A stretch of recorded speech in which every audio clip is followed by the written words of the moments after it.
Hey everyone, ready for another deep dive. Today, we're going to be looking at the Rams and Saints game from December 1st.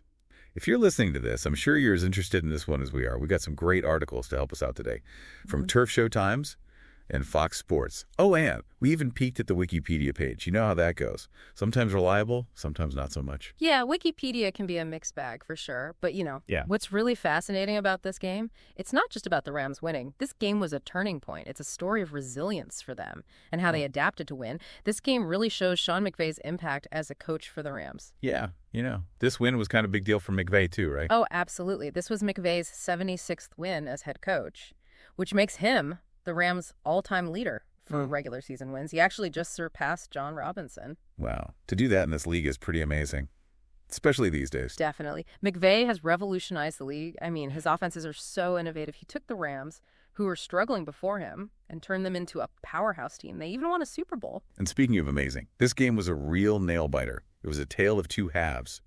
That first half was a defensive slugfest. I almost thought I was watching a different sport. Yeah, it was a real chess match out there. The Saints came in with a really specific game plan. They wanted to stop the Rams' offense.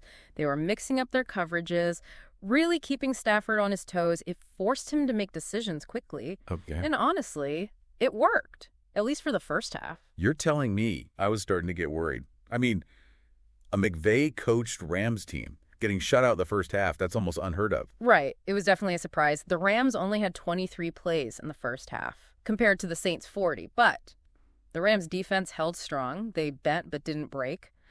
The Saints only scored 2 field goals, so at halftime it was 6-0. Saints were winning. Okay, so not the start the Rams were hoping for. But then they come out in the second half. Yeah. And it's like a completely different team. I know, right? Whatever McVay said at halftime, it worked. What happened in that locker room? Well, they came out energized, and their opening drive in the third quarter was just beautiful to watch. 70 yards over 10 plays, and it ended with a touchdown from Kyron Williams. Yeah, that was such a great run. It seemed like that touchdown just ignited something in the Rams. Yeah, it was like a switch flipped. You could feel the momentum shift. Williams had a breakout game that day. He ended up with 104 rushing yards on only 15 carries. Wow. And that 4-yard touchdown run, it really got their offense going. So Williams got things going, but Stafford really turned it on in the second half too. Oh, yeah. He finished with 243 passing yards and 2 touchdowns. But it wasn't just about the numbers. It was about his leadership. What do you mean? Well, they came out at halftime after a scoreless first half. The pressure was on, and Stafford really rallied the team. So what changed for Stafford? Was it McVay's play calling? Did Stafford just change his mindset?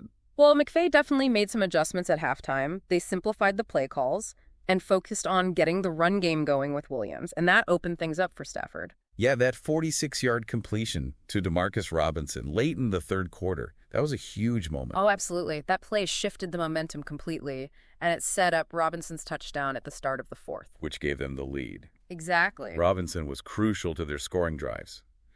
And it wasn't just him. Puka Nacua also had a 7-yard touchdown reception in the fourth quarter. Stafford connected with Nacua, and that gave the Rams the winning edge. Yeah, Nacua had a great game. 5 receptions for 56 yards. Yeah. And that crucial touchdown. But of course, it wouldn't be a Rams game without a little drama. The Saints fought back and tied the game at 14-14. I was on the edge of my seat. Yeah, it was a real back-and-forth battle. You could feel the tension in the stadium. Both teams were playing with so much intensity. And then Jordan Whittington returns that kick, 43 yards. And the momentum swings right back to the Rams. Talk about a game changer. Special teams plays are so important. They can really make a difference in a game. That return by Whittington gave the Rams amazing field position and set them up for that winning touchdown. And then that final defensive stand. The Saints got all the way to the Rams' 9-yard line. I thought they were going to tie it. Yeah, that was a close one. It came down to a 4th down play, and rookie Jared Verse came up huge for the Rams. He put so much pressure on Derek Carr that Carr's pass fell incomplete. It was a clutch play by Verse. He's definitely looking like a strong candidate for Defensive Rookie of the Year. That was a crazy moment. Verse has been so impressive this season. He's a force to be reckoned with, and that final play, it sealed the deal for the Rams. They beat the Saints 21-14, a game that will be remembered for a long time, not just for how exciting it was, but also for what it means for Sean McVay and the Rams franchise. It really felt like more than just a win for the Rams. It was a statement game. It showed their resilience and how they can adapt. And of course, It secured McVay's place in Rams history. Mm.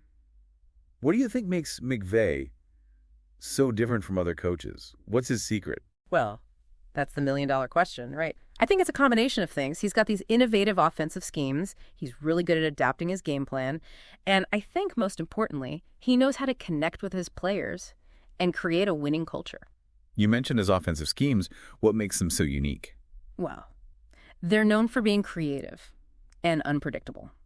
He uses a ton of different formations and personnel groupings, and he's always using pre-snap motions. He's really good at disguising plays. It often looks like one thing. Then when the ball is snapped, it turns out to be something completely different. So he's like playing 4D chess out there. Yeah, something like that. His offenses are designed to create mismatches and take advantage of weaknesses in the defense. He's not afraid to take risks, which keeps the other team on their toes. We saw that in the second half. McVay made adjustments at halftime, simplified the play calling, focused on the run game. Exactly, and it changed the whole game. That's one of McVay's strengths. He can adapt and make adjustments. He's always analyzing the game, figuring out what's working and what's not, and then he makes changes. And we can't forget how he interacts with his players. He seems to have a really good relationship with them. It feels like more than just a typical coach-player relationship. Oh, yeah, for sure. That's so important. Coaching isn't just about the plays. It's about building relationships, motivating your players, creating the right environment. McVay's really good at that. So McVay's impact on the Rams has been huge. But how does he compare to John Robinson, the coach whose record he just broke? It's an interesting comparison. Robinson coached in a different era. It was a different game back then. Right. Robinson led the Rams to 5 straight NFC West titles and a Super Bowl appearance. Yeah. His teams were known for being tough. They had that ground chuck offense. Exactly. Robinson knew how to build a strong running game. His teams were physical and tough. McVay's style is very different. He's all about that high-flying passing offense. So 2 different eras, 2 different styles, but both incredibly successful.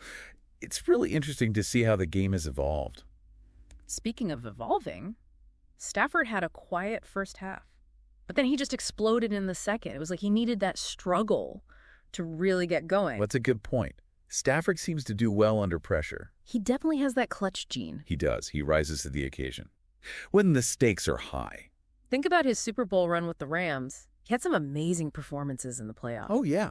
He made some clutch throws and led the team to victory. He seems to embrace the challenge. It's like the adversity fuels him. That's what separates the good quarterbacks from the greats. Yeah. Being able to stay calm under pressure. Totally agree. Stafford has proven he can do that. He has the mental toughness to handle those situations. And it's not just his mental toughness. He has a really strong arm. He can make throws that other quarterbacks can't. Yeah, he can thread the needle. He can extend plays with his mobility. He can make those deep throws. He's a special quarterback. He is. He's got the physical skills and the mental toughness. He's a dangerous weapon for the Rams. And he's got some great weapons around him, too. Yeah. Williams, Robinson, Nakua. They all played a big role in this win. Yeah, they do have a good mix of talent. Veterans and young players. They've got playmakers all over the field. It's interesting, though. They still struggle in the first half. Yeah. Even with all that talent. Right. That shows how effective the Saints' defense was. They really disrupted the Rams' rhythm. They did. They mixed up their coverages and disguised their blitzes. Stafford never knew what was coming. It was really something. To see how the Rams adapted the second half, they simplified things, went back to basics. Focused on the run game. Yeah, they went back to their strengths. It was like they just needed a reminder of who they are as a team. It definitely neutralized the Saints' strategy. Kyren Williams running the ball, opened up the passing game for Stafford. They were able to control the tempo of the game. And you can't forget about special teams. That kick return from Whittington, that was huge. Yeah. Absolutely. Special teams can be so important. They can change the whole momentum of a game. That return gave the Rams great field position, and it set them up for the win. It makes you wonder, if the Saints had stopped that kick return, would the outcome have been different? Maybe. It's hard to say. Every play in football can be a game changer. That's true. Speaking of game changers, Jared Verse. That final defensive stand, the pressure he put on Carr, that was incredible. Verse has been amazing this season. He was a rookie coming into this season, and he's already making a huge impact. He's a real disruptor on that defensive line. So this win was big for the Rams. They're 6-6 now. Their playoff hopes are still alive. The Saints, on the other hand, they're 4-8. It's looking tough for them. This game really had an impact on both teams. For the Rams, it was a must-win. They showed a lot of grit. And they're going to need to keep playing like that if they want to make the playoffs. And for the Saints. Well, they're going to need to win a lot of games and get some help from other teams if they want to make the postseason. So we've talked about the key plays, the coaching decisions, the individual performances. But the big question is, can the Rams keep this up? Can they become a real contender in the NFC? It's hard to say for sure. They've shown they can be a great team. Right. But they need to be consistent. Consistency is key. If they can find a way to play at this level every week, then they have a chance. They could definitely be a force to be reckoned with. Well, only time will tell. It's going to be an exciting finish to the season, that's for sure. The NFL is always unpredictable. That's why we love it. That's right. So there you have it, our deep dive into the Rams versus Saints game. But don't let the conversation end here. Go do some more research. Learn more about Kyren Williams or Jared Verse. Maybe even dive into the history of the Rams and compare McVay to John Robinson. There's always more to discover. So keep diving, and we'll catch you on the next one. Today is your lucky day. Today is the day that our $3 website works for you, paying you directly to your PayPal daily. Imagine $3 ongoing continuous payments to your PayPal account. Imagine falling asleep and waking up to $300 in your PayPal account. How would this make you feel? How could this help you? What bills could you pay? What kind of fun could you have? What does that retirement look like now? All for a one-time payment of $3. This website is DFY done for you, fully built and completely hosted, and never stops collecting payments for you. You have spent $3 on coffee on a regular, but that coffee won't help you create multiple streams of income. Click the link below.